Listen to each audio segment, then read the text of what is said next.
Hi hello నమస్తే, నేను మీ కట్టా కార్తిక్. సందు దొరికితే చాలు, ఛాన్స్ కనపడితే చాలు టీడీపీని జనసేనను విడగొట్టడానికి ఎన్ని ప్రయత్నాలైనా చేయడానికి వెనకాడదు వైసీపీ. ఇది మనకు తెలుసు. గతంలో కూడా అనేక పుకాలను సృష్టించి మరీ విభేదాలు సృష్టించడానికి చాలా ప్రయత్నం చేసింది. అవి వర్కౌట్ కాలేదు. అందుకే పవన్ కళ్యాణ్ గారు అడిగినా అడగకపోయినా మేము 15 సంవత్సరాలు కలిసి ఉంటామని 10 స్టేజ్ మీద చెప్తా ఉన్నారు.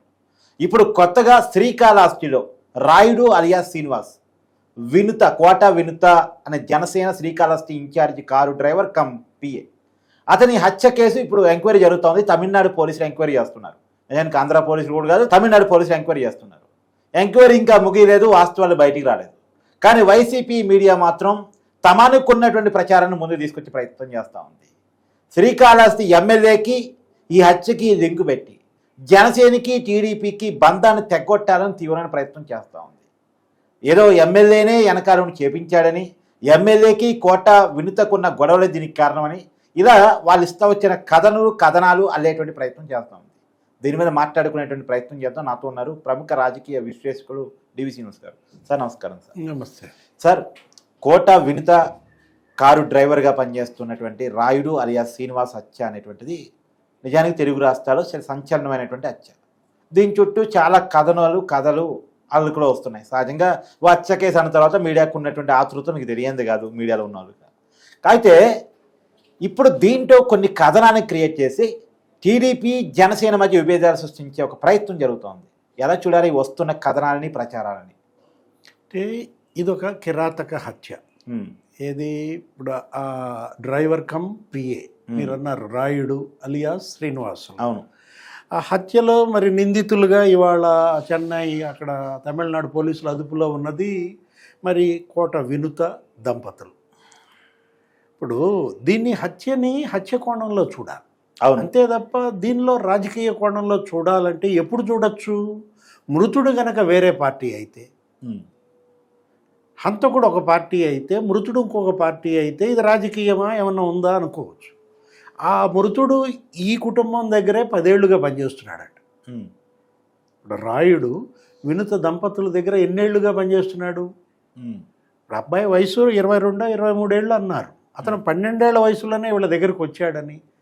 ఇప్పుడు అట్లాంటి మీకంత నమ్మకస్తుడిని సుధీర్ రెడ్డి లోబర్చుకోగలడా? ఇప్పుడు బొజ్జల సుధీర్ రెడ్డిని వీళ్ళు ఉద్దేశపూర్వకంగా దీనిలో టార్గెట్ చేస్తున్నట్టుగా కనపడతారు. ఇప్పుడు యాక్చువల్గా ఇందులో రాజకీయం ఏముంటుంది? బొజ్జల సుధీర్ రెడ్డి కోట వినుత రాజకీయంగా సమానమైన కుటుంబాల. బొజ్జల కుటుంబానికి ఆ ప్రాంతంలో ఉన్నటువంటి ప్రాధాన్యత, గౌరవం, గుర్తింపు మీకు తెలుసు. సుధీర్ రెడ్డి తండ్రి బొజ్జల గోపాలకృష్ణారెడ్డి సుదీర్ఘకాలం శాసనసభ్యుడిగా ఉన్నాడు. 4-5 సార్లు గెలిచాడు ఎమ్మెల్యేగా. లేదు అసలు మంత్రిగా పనిచేశాడు. అసలు వాళ్ళ తాత సుబ్బరామరెడ్డి, బొజ్జల గంగా సుబ్బరామరెడ్డికి ఉన్నటువంటి అక్కడ పేరు. ఇంకొక తాత సుధీర్ రెడ్డి తండ్రి తిమ్మారెడ్డి, ఆయనే అప్పట్లో మాజీ మంత్రిగా పనిచేసినాడు. ఇప్పుడు అలాంటి రాజకీయ కుటుంబం మీ మీద కక్ష ఎందుకు? మీ వల్ల అతని రాజకీయానికి గండమా? అందులో ఎమ్మెల్యే అయ్యాడు కదా సార్, ఇంకేముంది? ఎమ్మెల్యే కాదు అసలు. అతను ఎందుకు మీ విషయాల్లో జోక్యం చేసుకుంటాడు? మీ వాడిని అతను లోపరుచుకోవటం ఏంటి?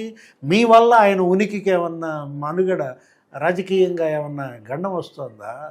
అంటే ఇది కేవలం ఏంటంటే దీన్ని సుధీర్ రెడ్డి పేరు చెప్పి దీనిలో నుంచి బయటపడాలన్న వాళ్ళ తాపత్రయం కనపడతా.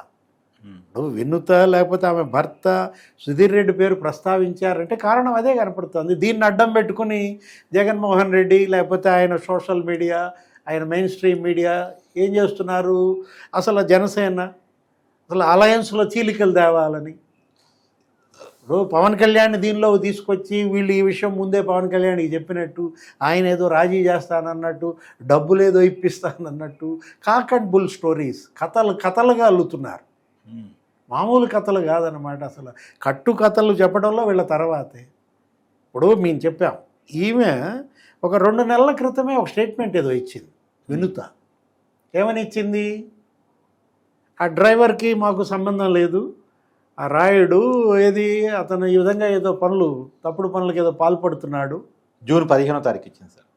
అది జరిగి ఇప్పటికి ఎన్నాళ్ళు అయింది, అతన్ని మేము ఉద్యోగం నుంచి తీసేస్తున్నాం అని ప్రకటన చేసిన మీరు ఆ రోజు ఎందుకు చెప్పలే ఈ మాట? నిజంగా సుధీర్ రెడ్డి ప్రమేయం ఉంటే అప్పుడే చెప్పేవాళ్ళు కదా. అంటే అప్పటికి అతన్ని చంపాలన్న ఆలోచన లేదనమాట. కాబట్టి అతను ఉద్యోగంలో నుంచి తీసేశారు, బయటికి నెట్టారు. మళ్ళా ఎందుకు వచ్చాడు అతను మీ ఇంటికి? పిలిపించారా? అతను బాత్రూంలోకి ఎందుకు వెళ్ళాడు? బాత్రూంలోకి వెళ్ళాడు అంటున్నారు, బయటికి రాలేదంటున్నారు. వీళ్ళు బద్దలు కొట్టి లోపలికి వెళ్ళి అక్కడ చంపారంటున్నారు. తర్వాత తీసుకెళ్ళి అక్కడెక్కడో తమిళనాడు నది ఒడ్డునో ఏదో పడేశారంటున్నారు. అవును. ఇది కేవలం కుటుంబ పరంగా జరిగిందా?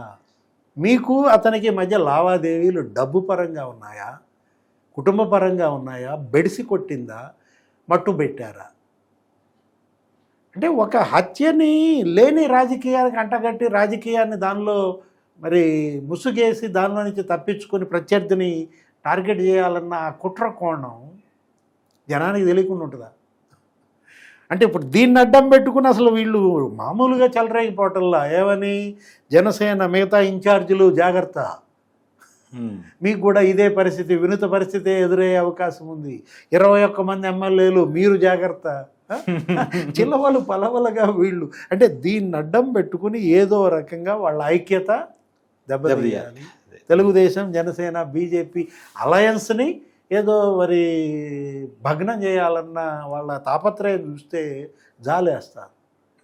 ఎందుకు సార్ ఇంత ప్రయత్నం? కలిసి ఉంటే ఎప్పటికీ గెలవలేమనా? అదే కదా కనపడుతుంది. మనం ఉండవల్లి కూడా చెప్పినట్టున్నాడుగా. ఏది ఆ మధ్య ఆయన ఏదో ఉండవల్లి అరుణ్ కుమార్ పోస్టు, ఆయన వీడియో ఏదో చదివా. ఏంటి అసలు నేను చెప్పింది ఈ పచ్చ మీడియా సరిగా క్యారీ చేయటం లేదు, ఈ తెలుగుదేశం జనసేన మీడియా కలిసి ఉన్నంత వరకు అసలు జగన్మోహన్ రెడ్డి భవిష్యత్తులో సీఎం అయ్యే ప్రసక్తి లేదని చెప్పాను, దాన్ని వీళ్ళు ఇంకా అసలు ప్రజల్లోకి తీసుకెళ్ళటం లేదనో ఏదో అతను ఆవేదన. ఉండవల్లి 15 ఏళ్ళు ఈయనే సీఎం, మా కూటమి ప్రభుత్వం ఇంకా 15 ఏళ్ళు ఉంటుంది, జగన్ సృష్టించిన నష్టం 30 ఏళ్ళు రాష్ట్రాన్ని వెనక్కి తీసుకెళ్ళింది, అది భర్తీ కావాలంటే కనీసం 15 ఏళ్ళు ఈ అలయన్స్ ఉండాలని పవన్ కళ్యాణ్ అన్నాడని రగిలిపోతున్నారా? ఇప్పుడు ఒక వరదలో కొట్టుకుపోతున్నారు కార్తీక్ వీళ్ళు. వరద ప్రవాహంలో కొట్టుకుపోయేవాడు ఏం చేస్తాడు? ఏదో ఒక ఒడ్డున చేరాలని, గట్టుకు చేరాలని, పూచిక పుల్ల దొరికినా పట్టుకోవాలని చూస్తాడు. అవును. అంటే ఇది ఇప్పుడు వరదలో కొట్టుకుపోతున్న జగన్కి ఒక పూచిక పుల్ల, ఒక అభివృద్ధి వరద ప్రవాహంలో కొట్టుకుపోతున్నారు వీళ్ళు, ఒక సంక్షేమ వరద ప్రవాహంలో వీళ్ళు కొట్టుకుపోతున్నారు. కేంద్రం నుంచి నిధులు వరద పారుతోంది, అంత గొప్పగా అభివృద్ధి చెందుతుంటే ఇక మాకు భవిష్యత్తు లేదు, వాళ్ళు అనుకున్న హామీలన్నీ నెరవేరుస్తున్నారు అనేటటువంటి ఒక దుగ్ధతో, అక్కసుతో ఈ వినుత, ఈ హత్య, ఈ స్టోరీ తీసుకురావటం. అంటే 2 birds సింగిల్ షాట్.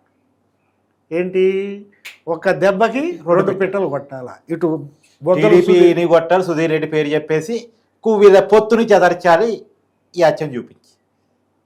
అంటే అప్పుడప్పుడు మరి నువ్వు ఇట్లా సింగిల్ షాట్ ఏమవుతుంది? మిస్ఫైర్ అవుతుంది, బూమరాంగ్ అవుతుంది, మనకే వచ్చి గుట్టుకుంటున్నాయి బుల్లెట్స్. Thank you sir.